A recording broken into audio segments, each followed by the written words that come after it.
نوری نەمر لە نووسینی محەممەد فەتحوڵڵا گولەن. خوێندنەوە هیوا کۆی.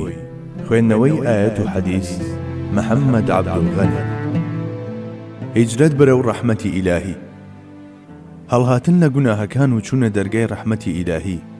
اینجا جێنەهێشتنی ئەو دەرگایە هەتا ئەو کاتەی فەرمانی لێخۆشبوون دەردەچێ، ئەمەش بۆ خۆی هیجرەتێکە. ئەم ئاهوناڵەیە چەندە جوان گوزارش لەمە دەکات. إلهي عبدك العاصي أتاك مقرا بالذنوب وقد دعاك وإن تغفر فأنت أهل لذاك وإن تطرد فمن يرحم سواك. ئیلاهی بەندەی گوناهبارت بۆ لای تۆ هاتووە، دام بە گوناهی دادەنێ و لە تۆ دەپاڕێتەوە. ئەگەر لی خۆش بی ئەوە لوتف و گەورەی خۆتە، ئەگەر دەریشی کەیت جگە لە تۆ چێ هەیە بەزەیی پێدابێتەوە. ئەو مرۆڤەی کە گەڕانەوەی بۆ ناو گوناهەکانی پێشووی پاش ئەوەی وازی لێهێنا بوون بە ئەندازەی چوونە ناو دۆزەخ بەلاوە سەخت و ئازاربەخشە، مرۆڤێکە بە تەواوی مانا و بە بەردەوامی لە ڕێی هیجرەتدایە. ئەو مرۆڤەی دوا بەردەکانی سنووری بازنەی کارە حەڵاڵەکان وەک کێڵگەیەکی پڕ لە مین دەبینێ و هەرگیز نزیکی ناکەوێتەوە و بەردەوام وریای دەست و قاچ و چاو و گوێ و زمان و دڵیەتی، مرۆڤێکە تا کۆتایی ژیانی هەر بە ڕێبواری ڕێی هیجرەت هەژمار دەکرێت. جا ئەم مرۆڤە چ بێتە ناو خەڵک و لەگەڵیاندا بژی، یاخود بخزێتە کونجێک و خۆی لە هەموو شتێکدا ببڕێت، ئەوە کۆچی پیرۆز هەمیشە لە قوڵایی ناخیدا هاوسەفەری ڕازگۆ و دڵسۆزیەتی. ئەوەندە هەیە کە لە دابڕاندا ڕەهەندێکی جیاوازی هیجرەت نمایان دەبێت. مرۆڤ لەوێدا دەگاتە مەقامی ئونس بالله و بە نەفاحەتی ئیلاهی سەرفراز دەبێت. لەلایەکی ترەوە فەرموودە پیرۆزەکە دەلالە یان هیچ نەبێ ئیما و ئیشارەی تێدایە بۆ ئەم چەند لایەنەش. 1. نیەت ڕۆحی کردەوەیە، کاری بێنیەت بە مردوودا دەنرێت. 2. نیەت ئیکسیرێکی نورین و پڕنهێنی ئەو تۆیە کە کاری چاکە دەگۆڕێت بە خراپە و خراپەش بە چاکە. 3. کردەوەکان تەنها بە نیەت دەبن بە کردەوە. هیجرەتی بێنیەت بریتیە لە گەشت و گوزار، جیهادیش زۆرداری و خۆسەپاندن، حەجیش سەفەرێکی خۆهەڵخەڵەتێن، نوێژیش وەرزشێکی جەستەیی، ڕۆژوش جیاوازێکی نابێ لەگەڵ پارێز و ڕێجیم، تاکەشتێکیش کە هەر یەک لەم عیبادەتانە بکات بە پەڕ و باڵ و خاوەنەکەی بەرەو بەهەشتی بێپایان بخاتە پەرواز نیەتە. 4. بەهەشتی هەمیشەیی پاداشتی نیەتی بەندایەتی هەمیشەییە، دۆزەخی هەمیشەییش بەرهەمی ویست و نیازی ئینکاری ئەبەدی و کوفری هەتاهەتاییە. 5. مرۆڤ لە سای نیەتەکەیەوە دەتوانێت بە کۆششێکی زۆر بچووک و خەرجێکی زۆر کەم شتانێکی زۆر گەورە و بە نرخ بەدەست بێنێت. 6. ئەو کەسانەی سەرمایەی نیەتیان بە باشی بەکاردەهێنن دەتوانن هەرچی مڵکی دنیا هەیە بەدەستی بێنن. 7. دنیا و ئافرەت لەگەڵ ئەوەی بە جۆرێک دروست کراون کە ئامادەیی بوونە نیعمەتیان تێدایە، کەچی خراپ بەکارهێنانی ئەم نیعمەتانە یاخود ڕێک نەخستنی پەیوەندی و مامەڵەکان بە گوێرەی پێوەرە شەرعیەکان وا دەکات کە ئەم نیعمەتانە جێی ڕەزامەندی خوا و پێغەمبەرەکەی بگرنەوە. هەر بۆیە لەوانەیە لەو دەمەدا کە چاوی بڕیوەتە قازانج و چاوەڕوانی دەستکەوتە، ئەم دوانە دنیا و ئافرەت هەموو شتێکی لە کیس بدەن. جا ئەمانە و چەندین بابەتی وردی هاوشێوەی ئەمانە وێڕای ئەوەی کە هەر یەکەیان بۆ خۆی سەرباسێکی سربەخۆیە، کەچی لە گفتاری ئەو سوڵتانی گفتارەدا صلی الله علیه وسلم، ئەو سوڵتانەی کە لە گەردیلەیەکدا خۆر دەردەخات و دەریایەکیش لە دڵۆپێکدا کۆ دەکاتەوە، تەنها 3-4 وشە بەسن بۆ دەربڕینی ئەو ناوەڕۆکە مەزن و بێشمارانە.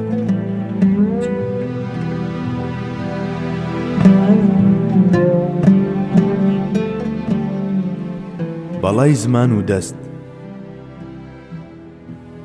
دووبارە لە یەکێک لەو فەرمودانەی ئیمامی بوخاری و ئەبوو داود لە گەنجەتی جەوامع الکەلیمی پێغەمبەری خواوە بۆمان دەجێڕنەوە.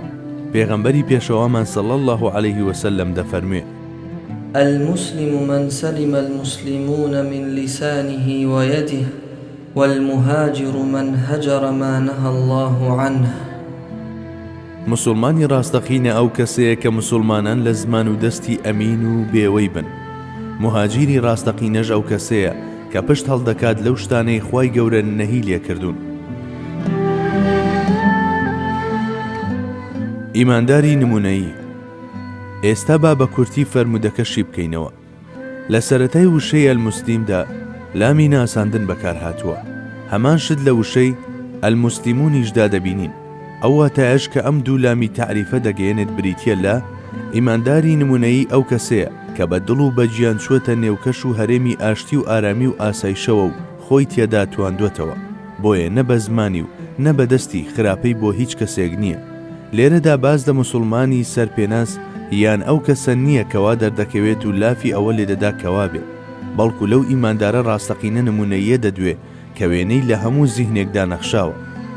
بەڵێ بەکارهێنانی لامی تعریف بە مەبەستی عهد ئەم واتایانە دەچۆڕێنێتە بۆتەی هزرمانەوە، واتە بە گوێرەی دەستوری إن إطلاق الذكر يصرف نحو كمال الوصف. کاتێک دەوترێ ئیماندار بەرایترین وێنەکە لە زیهنیدا دروست دەبێت وێنەی کامڵترین ئیماندارە.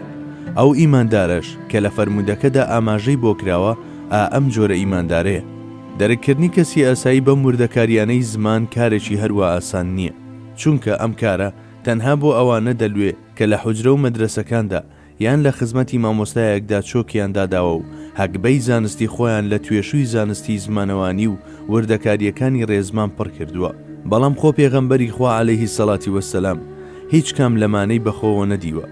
ئەمەش ئەوە دەگەیەنێ کە قسەکانی ئەو لە خۆیەوە نین، بەڵکو ئەو قسانە دەکات کە مامۆستای ئەزەلی جەلە جەلالوه فێری دەکات. هەر بۆیە لە گفتار و دەربڕینەکانی پێغەمبەری خوادا صلی الله عەلەیه وسلم هەموو تایبەتکاری و وردەکاریە زمانەوانیەکان ڕەچاو کراون و بچووکترین ناتەواوی تێدا نابینرێت. با بگەڕینەوە سەر فەرمایشتەکەی خۆمان.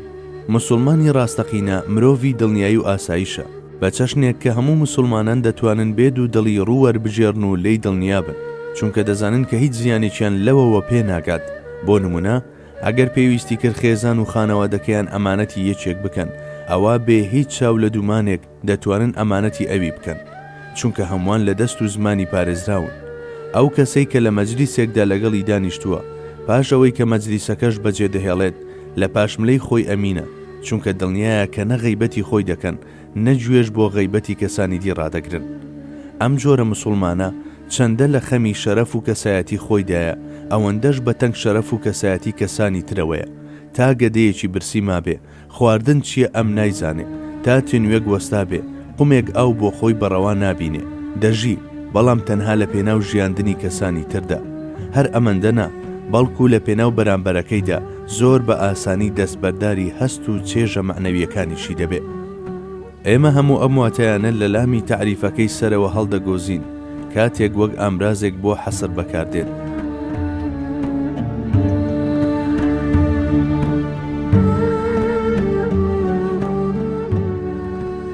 سیلم و موسڵمان تایبەتمەندیەکی تری فەرمودەکە بەکارهێنانی ڕەگەزدۆزیە. ئەوە تا وشەی موسلیم و کردداری سەلیمە هەردووچیان داتاشراوی هەمان چاوگن، ئەویش سیلمە. جا لەبەر لێکچوونی هەندێک لە پیتەکان ڕەگەزدۆزیەکی ناتەواو واتە ئەلجیناس ناقص لە نێوانیاندایە، بەڵام بابی هەردوو وشەکە جیاوازن. هەروەها ئەم لێکچوون و جیاوازی ئەوەش ماوە بیر دێنێتەوە کە موسڵمان ئەو کەسەیە کە هەموو کاروبارێکی ژیانی لەسەر خولگەی ئاشتی و ئارامی و بێوەییدا دەگوزەرێنێ. خۆی داوەتە دەست جازیبەیەکی ئیلاهی ئەوتۆ کە هەموو جم و جۆڵێکی بە گوێرەی ئەو چەقە هێزە بەڕێوە دەچێت. سەلام لە هەموو کەسێک دەکات، بیناسێت یان نەیناسێت، بەمەش ئاڵای خۆشەویستی لە هەموو دڵەکاندا بۆ هەڵدەدرێت. کاتێکیش لە نوێژ دەبێتەوە سەلام دەداتەوە. هەرچی ئینس و جین و مەلائیکەت و بوونەوەرانی خاوەن شعوریشان هەر هەمویان وەڵامی سەلامەکەی دەدەنەوە.